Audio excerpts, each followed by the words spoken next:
En nuestro episodio anterior, analizamos cómo el pontificado de Juan Pablo II, envuelto en el magnetismo de las masas y la geopolítica global, comenzó a ceder las murallas de la ortodoxia. Las peticiones de perdón públicas y la teología del cristianismo anónimo habían dejado a las bases católicas desarmadas ante el relativismo. Pero el laboratorio de ideas de la modernidad no se quedaría en los despachos de los teólogos progresistas. Exigía una escenificación pública, un evento global que demostrara al mundo que Roma ya no reclamaba la exclusividad de la salvación.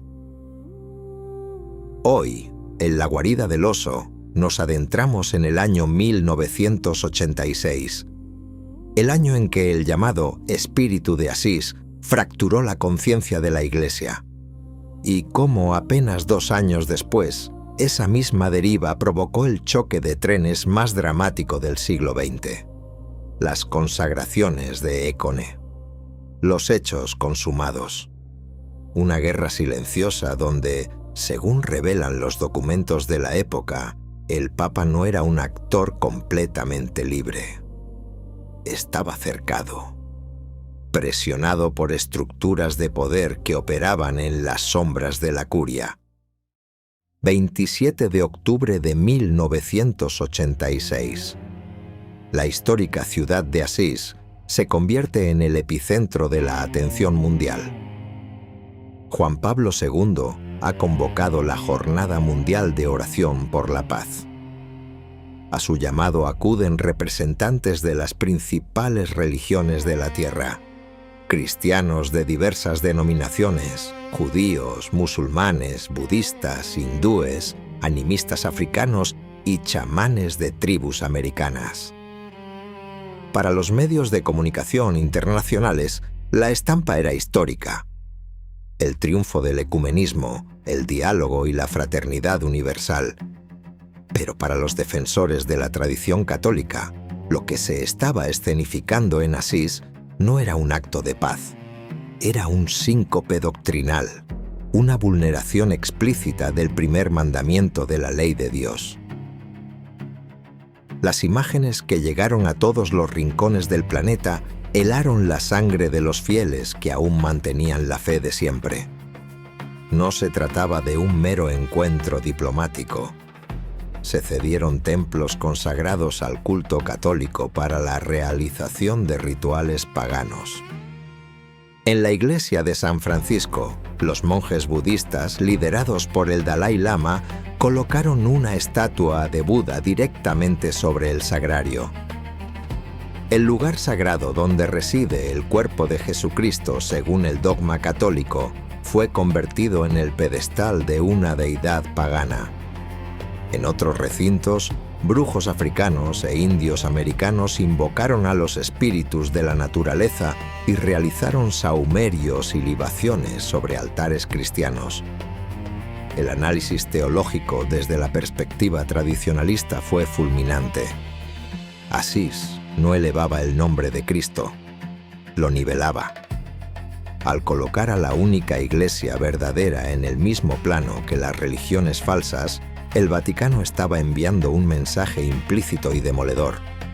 Todas las religiones son vías válidas de salvación.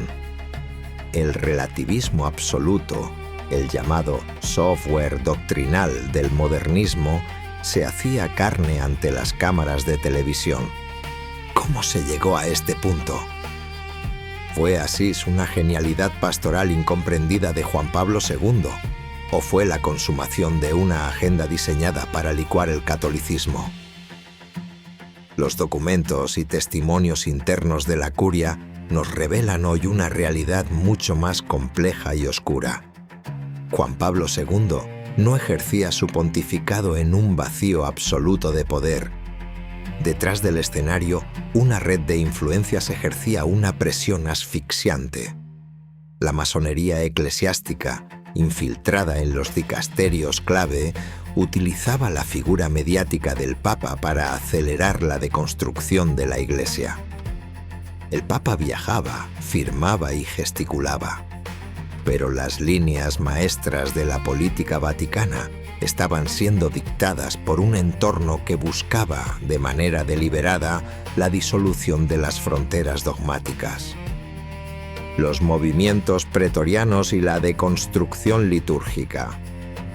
Mientras el espíritu de Asís escandalizaba a los pocos obispos que aún se atrevían a defender la ortodoxia, en las diócesis de todo el mundo se ejecutaba una mutación silenciosa. El clero tradicional, formado en la disciplina previa al concilio, se desangraba entre crisis de identidad, abandonos masivos y el peso de una jerarquía diocesana que perseguía cualquier atisbo de fidelidad al pasado. Para sostener el edificio posconciliar ante el evidente vacío de las iglesias, Juan Pablo II no recurrió a la restauración de la disciplina. En su lugar, amparó, financió y catapultó a lo que la historia terminaría conociendo como los nuevos movimientos eclesiales, su verdadera guardia pretoriana. Comunidades neocatecumenales, la renovación carismática, los focolares, entre otros. Estas organizaciones nacidas al calor del optimismo de los años 60 y 70 recibieron del Papa un cheque en blanco. Bajo el argumento de la nueva evangelización, se les otorgaron estatutos autónomos que los blindaban frente a la autoridad de los obispos locales. Pero el precio teológico de este blindaje fue devastador. Estos movimientos operaron como laboratorios de experimentación litúrgica masiva. En las bases, lejos de las grandes basílicas romanas, implantaron la horizontalidad celebrativa. La misa, concebida históricamente como el santo sacrificio incruento del Calvario, fue transformada definitivamente en un banquete comunitario, una asamblea de fiesta. Comuniones en la mano generalizadas, guitarras sustituyendo al órgano, danzas informales, eliminaciones de los sagrarios del altar central y liturgias creadas a la carta. La guardia pretoriana del Papa cumplió su función: llenar plazas y corear consignas en las jornadas mundiales de la juventud. Pero a cambio, desarticularon el sentido de lo sagrado en 3 generaciones de católicos. Lo que el ranerismo proponía en los libros, los nuevos movimientos lo ejecutaban en las parroquias.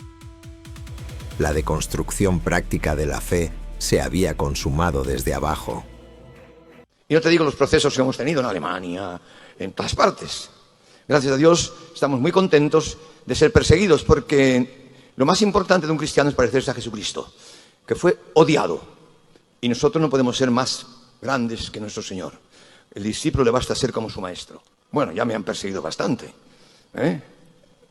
y nos ha salvado, y nos querían matar, querían quitar la misa de las pequeñas comunidades, y que fuéramos a misa con todos. Y nos denunciaron a la Feria Cuarta, y nos han hecho pasar unos sufrimientos horribles. Pero gracias a Dios, yo decía, lo único que nos podrá salvar es que muera el Papa. Dije así porque estábamos ya perdidos. Y no ha muerto, pero se dimitió. Oh, gracias a Dios. Entonces, después de habernos hecho una sentencia terrible, pregunté a la Santa Sede si era operativo. Me dijeron, no es operativo, hay que esperar al siguiente Papa. Y Bergoglio nos ha salvado. El camino al choque de trenes. 1986 a 1988. A miles de kilómetros de la festiva Roma, en el pequeño seminario de Écone, Suiza, un anciano arzobispo contemplaba el panorama con una mezcla de dolor y santa indignación. Monseñor Marcel Lefebvre, fundador de la Fraternidad San Pío X, comprendió que Asís era el punto de no retorno. Para Lefebvre y la resistencia tradicionalista, el espíritu de Asís no era un error pastoral aislado. Era la prueba irrefutable de que las más altas esferas del Vaticano estaban imbuidas de una filosofía masónica y sincretista. Lefebvre vio cómo sus cartas, sus advertencias y sus súplicas eran sistemáticamente ignoradas o respondidas con exigencias de sumisión ciega a las novedades doctrinales.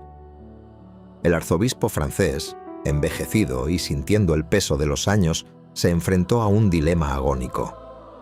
Si él moría sin dejar sucesores, la llama de la tradición litúrgica, la misa de siempre, las órdenes sagradas incontaminadas, se apagaría con él. El Vaticano posconciliar solo tenía que esperar a que la biología hiciera su trabajo. La maquinaria romana, sin embargo, intuyó el peligro de una resistencia permanente y organizada. Aquí es donde se desata uno de los duelos teológicos y diplomáticos más intensos del siglo XX. Juan Pablo II, condicionado por una curia que exigía la cabeza de Lefebvre para demostrar su autoridad, delega las operaciones en su hombre de confianza. El entonces cardenal Joseph Ratzinger, prefecto de la Congregación para la Doctrina de la Fe. Durante meses, el Vaticano y Écone se enzarzan en un estira y afloja extenuante. Ratzinger intenta desesperadamente frenar un cisma formal que destruiría la narrativa de la primavera de la Iglesia. Las reuniones secretas se suceden. Las llamadas telefónicas queman las líneas entre Roma y Suiza. El clímax de esta guerra de desgaste llega el 5 de mayo de 1988. Tras jornadas de extenuante presión y discusiones canónicas, Monseñor Lefebvre estampa su firma en un protocolo de acuerdo. Roma parece ceder. Se reconoce la legitimidad de la fraternidad, se les permite seguir usando los libros litúrgicos tradicionales y se acepta, en principio, la consagración de un obispo para la tradición. Pero el espejismo duró apenas unas horas. Al regresar a su habitación, Lefebvre analiza el documento con frialdad. Se da cuenta de la trampa. El Vaticano no ha fijado una fecha concreta para la consagración del obispo y la comisión encargada de supervisar a la fraternidad estará controlada en su mayoría por miembros progresistas de la curia romana. Al día siguiente, el 6 de mayo, Lefebvre se retracta por escrito. Envía una carta a Ratzinger exigiendo la fecha inmediata del 30 de junio para las consagraciones. Lefebvre sabe que la masonería eclesiástica está ganando tiempo, esperando su muerte o su invalidez para descabezar el movimiento.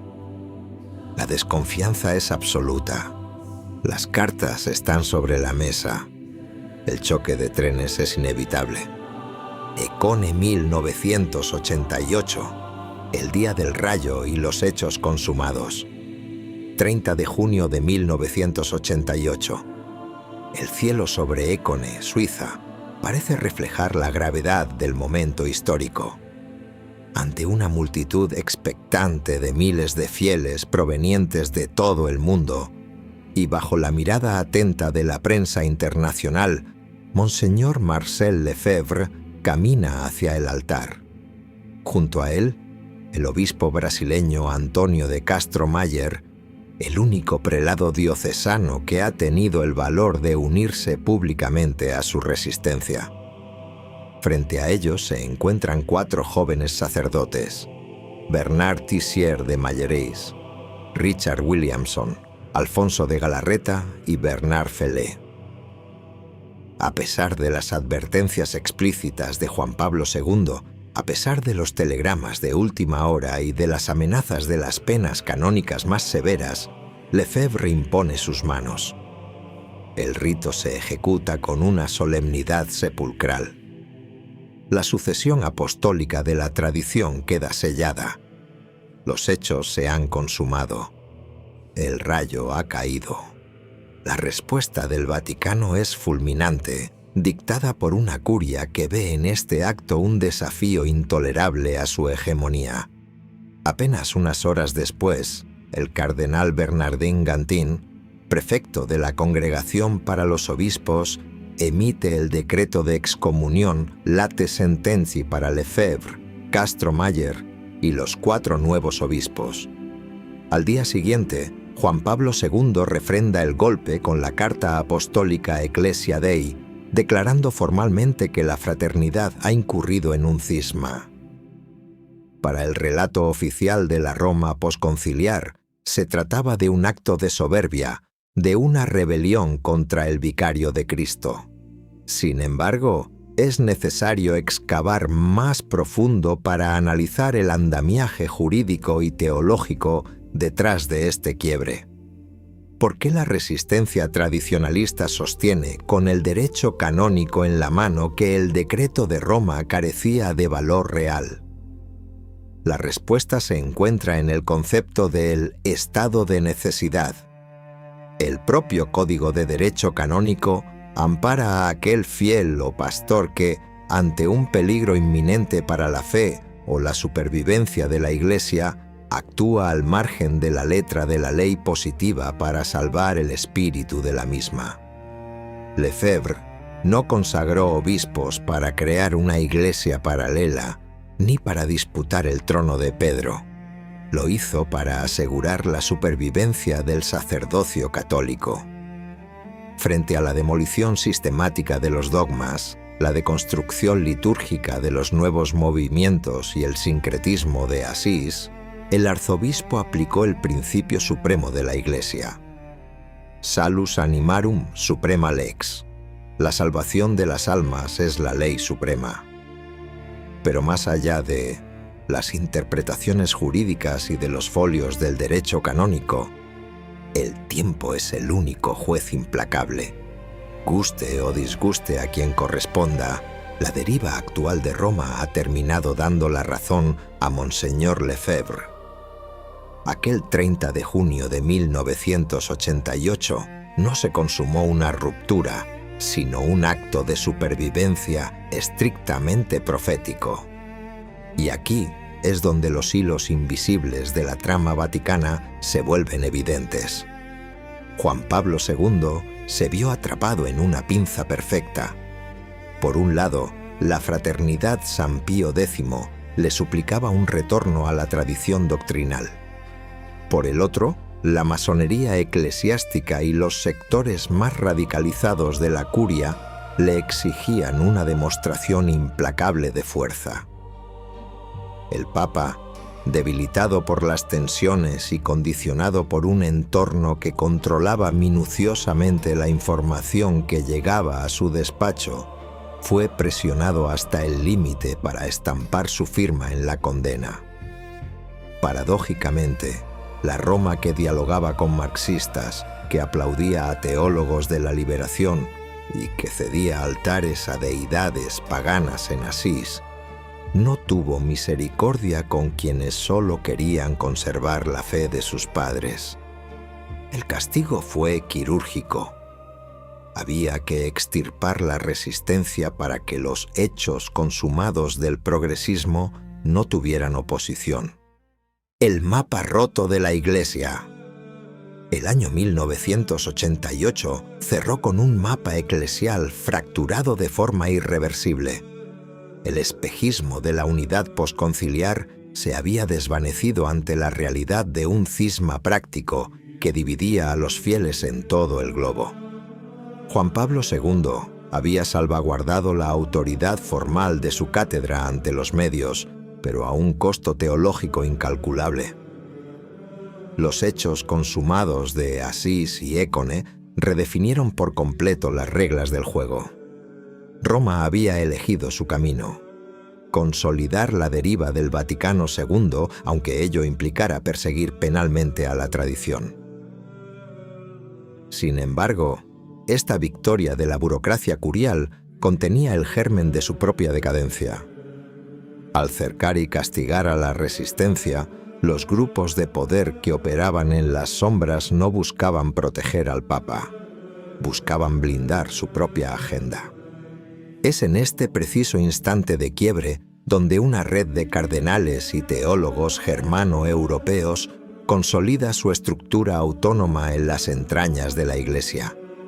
Un sindicato de poder secreto que la historia y los documentos terminarían desvelando bajo un nombre inquietante: la mafia de San Galo. Ellos sabían que, con la tradición canónicamente apartada, el terreno quedaba libre. Solo debían esperar a que la salud del pontífice comenzara a flaquear. Porque el verdadero peligro no estaba en los seminarios de Suiza.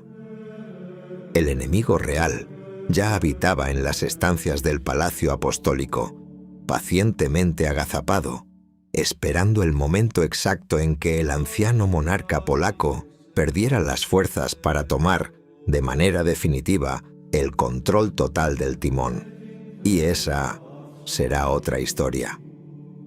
Una historia que desvelaremos por completo en nuestro próximo capítulo. El cierre definitivo de este bloque, donde daremos nombres, apellidos y expondremos los hilos de esa red oculta. No te lo puedes perder. Si este análisis te ha aportado luz en medio de la confusión, te invitamos a suscribirte, dejar tu me gusta y activar la campana. Tu apoyo en cada interacción es nuestra mejor herramienta para que el algoritmo de YouTube nos tenga presentes y sigamos excavando allí donde otros prefieren callar. Les esperamos. Queridos amigos,